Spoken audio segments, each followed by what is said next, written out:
Mana ikkinchi filialni ochdik. Metro Lyublinada Spasmed klinika filialini birinchi vaqtdan chiqsalaring bo'ladi. Bu yerda hamma doktorlar bor, stomatolog, terapevt, urolog, xirurg.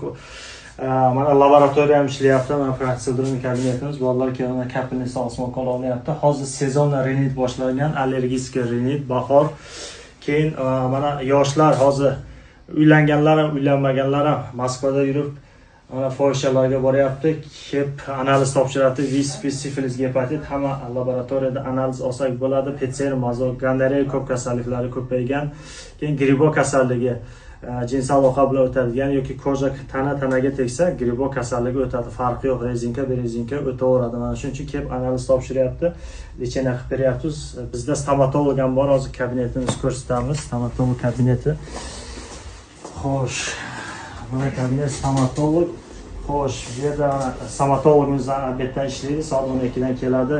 Ayol stomatolog ham bor, erkak stomatolog, ayollarga ayol, erkaklarga erkak stomatolog ham bor. Chiska qiladi, misol tish qo'yadi, plomba qiladi, udaleniya, hamma ishlarni qiladi. Zapis bilan bemalol telefon qila olasizlar. Undan tashqari ginekolog ayol kishi ham bor, ordinatorskiy doktorlarimiz ham bor. Hozir mana doktorlarni ko'rsatamiz. Assalomu alaykum.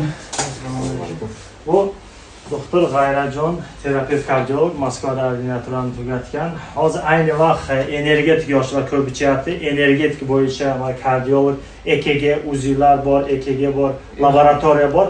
Mana energetik ichib yoshlar reanimatsiyaga tushyapti. Mana shu to'g'ri gapmi?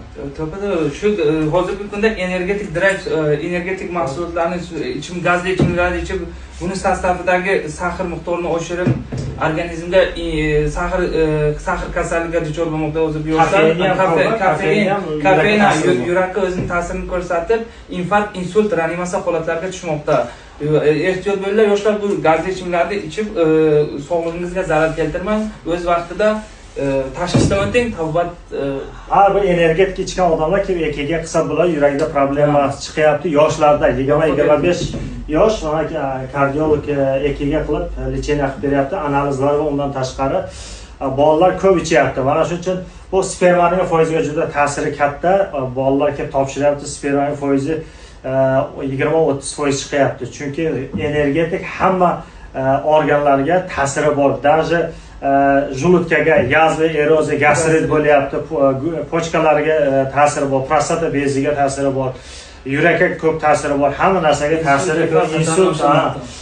Mana doktor, bu doktorimiz Lor Muhriddin, bu Moskva ordinaturini tugatgan. Hozir sezonni allergik rinit ko'paygan.